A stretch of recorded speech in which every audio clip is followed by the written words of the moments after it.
If there's one thing I do not like to do, it's start something new. I'm way more of a closure freak. I'd much rather someone else start something and I'll come alongside and help them finish it. That's my comfort zone. Well, when it comes to starting friendships, I think too many of us have adopted that same approach. And that approach to friendships is absolutely killing the quality of our relationships, especially in the church. Now, I'm doing this little series of videos that I'm calling The Lost Art of Friend Making. Last week, I talked about how self-focused we tend to be. All of our training and conditioning as human beings moves us toward the habit of thinking about ourselves first. So we need to learn to get out of ourselves and to begin focusing on others as a priority in our relationships. Well, for today, I'd like to go back to the book of Proverbs. And in Proverbs chapter 18, verse 22, we read this. It says, "A man of many companions may come to ruin, but there is a friend who sticks closer than a brother." It's not how many friends you have that matters. It's the quality of your friendships that matter. You can be surrounded by many people and not have any friends. And that is the tragic experience of way too many people in our churches today. They say, "I'm surrounded by fellow believers who say that they love Jesus. But are any of them willing to be my friend? Are they going to stick closer to me than a brother or a sister?" And too many people are answering that question with a big fat no, and they're giving up on the church altogether. Well, go back to Genesis for a second. When God created Adam, but he had not created Eve yet, what did God say? He said, "It is not good that the man should be alone." Genesis 2:18. God created all of us human beings for relationships. We were created to have a relationship with God first. We were created to have a relationship with a spouse through the covenant of marriage, but also we were created to have relationships with others as friends too. When we do not have close friends, that is not good for us either. And so my challenge for you today is to consider this. Where do you go from this point? You see, too many of us long for deep and meaningful friendships, but what do we do about it? We wait, we get frustrated, and we start to complain that no one is approaching us for friendship. And that is our problem. My encouragement for you today is simply this. If you want a friend, you have to be a friend. And that takes initiative on your part. So let's turn to Proverbs chapter 3, verses 27 and 28. It says, "Do not withhold good from those to whom it is due, when it is in your power to do it. Do not say to your neighbor, 'Go and come again, tomorrow I will give it,' when you have it with you." And this proverb is talking about showing mercy to a neighbor in need. Jesus already told us about who is my neighbor with the parable of the Good Samaritan in Luke chapter 10. Everyone is my neighbor, even my enemy. But what I want you to notice this time from the proverb is the timing and the responsibility. You are responsible for moving toward your neighbor with active love. And your responsibility begins right now.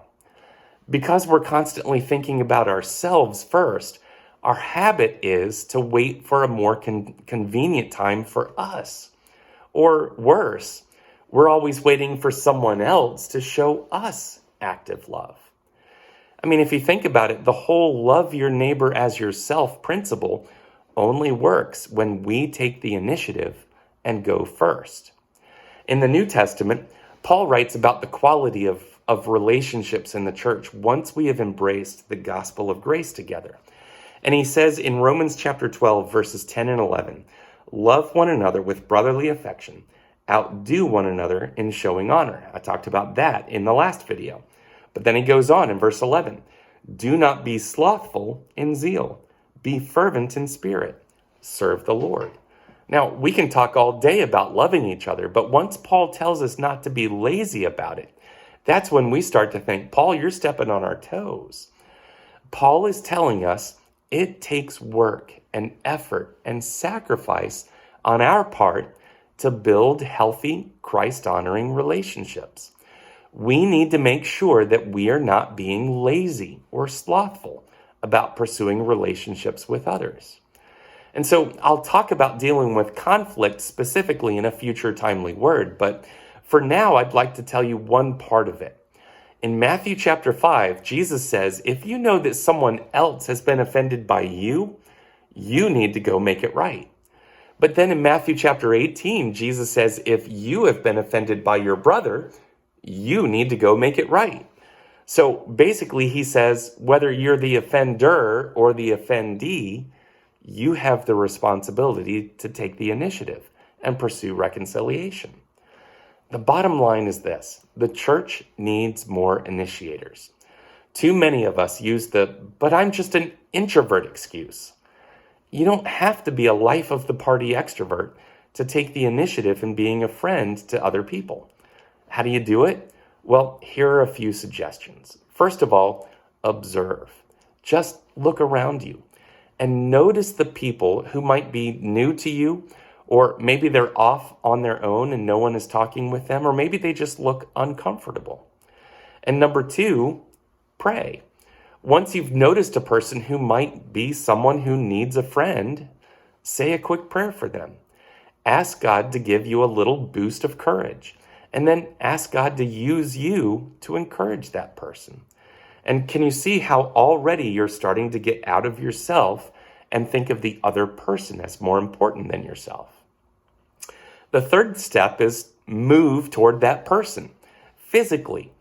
Get up, get out of your seat. If you're in a conversation with another person, politely excuse yourself and move toward that other person and make eye contact with them.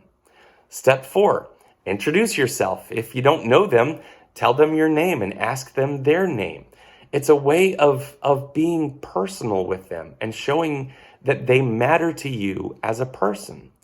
And the hard part of this one for me comes with listen to their name and remember it, you big lunkhead. And then finally, step 5, ask them a question. Almost any question will do. And then see where the conversation might go.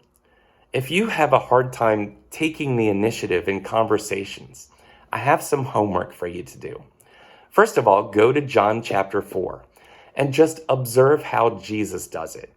In John 4, Jesus initiates a conversation with a stranger, a woman at a well. He starts off with a simple request, and he shows a deep interest in her personal life story. And then I want you to go read Acts chapter 8, verses 26 through 40. There you can observe Philip as he starts a conversation with a stranger on the road. He sees this guy reading from the Old Testament, and he just asks him about it. It's really not super hard. You go first. If you want a friend, be a friend. And that takes initiative on your part. Have fun with it and go start some friendships.